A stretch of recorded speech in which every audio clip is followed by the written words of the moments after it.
Quite possibly the most confusing part of Medicare is Part D prescription drug coverage. Today we'll take you through the 4 phases of Part D and how they impact the price of your medications. Also, we'll talk about how to get insulin for no more than $35.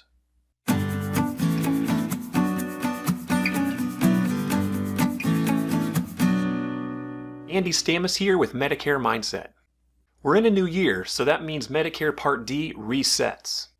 Let's go through the 4 phases of Part D so you can better understand how this works. Here's a visual description of the 4 phases of Part D prescription drug coverage. It's a lot to look at, so let's take one phase at a time. Deductible. Every January 1st, the deductible resets. Medicare has set the maximum Part D plan deductible in 2021 at $445. Remember, a deductible is what you owe before the insurance carrier helps. So if your plan has a deductible, you will owe the full cost of the applicable drugs until you meet the deductible. I say applicable drugs because not all drugs will necessarily be subject to the deductible. Some plans have a $445 deductible on all drug tiers. Others only have a deductible on brand name tiers. And there are even some plans with no deductible, but usually those have a very high monthly premium. Next up is the initial coverage phase. Assuming your medications are covered on the plan's formulary list of drugs, this is when your Part D plan begins to pay the bulk of a drug's cost. It's tier-based pricing. Typically, generic drugs are Tier 1 or Tier 2, and then brand name drugs are Tier 3, Tier 4, and Tier 5. You will pay a copay or coinsurance percentage until you reach $4,130 of total gross drug costs. Gross costs are what the drugs actually cost, not just your portion of the cost. So if a drug's full retail cost is $100, but you only have a $20 copay, the full $100 is applied toward reaching the $4,130 amount, which gets you into the next phase of Part D, the coverage gap, also known as the donut hole. If you have a very expensive drug, then you can reach the donut hole very quickly. When Part D first began in 2006, reaching the donut hole was very undesirable, as you owed 100% of a drug's cost. In 2021, it's not nearly as bad. You might have heard that the donut hole is now officially closed since 2020, but that doesn't mean everything is free. Rather, you're still required to pay 25% of a drug's full retail gross cost in this phase. For some drugs, like generics, the cost might not change much. For other drugs, like brand name and specialty drugs, the cost could go up substantially because you're now paying 25% of the full gross cost. It's like this until you reach $6,550 of true out-of-pocket costs, also known as TROOP. Catastrophic is the final phase.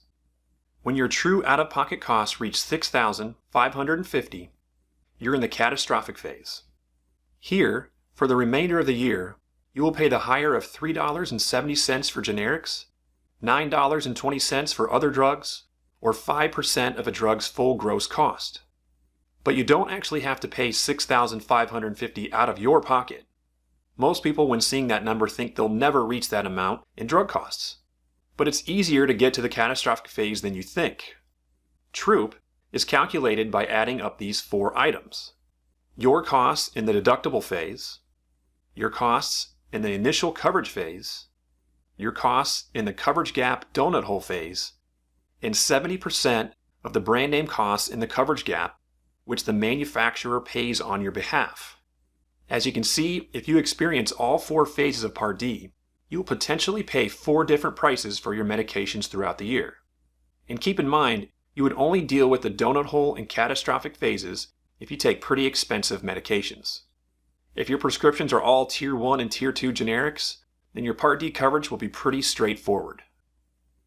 So how does this work if you take insulin? Well, starting in 2021, Medicare Part D plans can choose to participate in the new Insulin Savings Program. If your plan participates, your insulin could be capped at a max copay of $35. Let's take a look. Medicare created a list of approved insulins that are part of the program, and then it's up to the insurance carrier to decide which ones they include on the plan's formulary list of drugs. If the insulin is covered in the plan, Here's how much you owe. In the deductible phase, initial coverage phase, and coverage gap donut hole phase, it's all the same. A $35 max copay for a 30-day supply. In some cases, you might see your plan cover the insulin at an even lower copay, but it can't be more than $35. But the insulin savings program does not extend to the catastrophic phase if you reach it. Here, you pay 5% of the full gross cost of the insulin. Depending on the full cost of the insulin, 5% could be higher or lower than $35. This new program is already positively impacting Medicare beneficiaries and saving them a lot of money. Well, that's Medicare Part D in all its glory.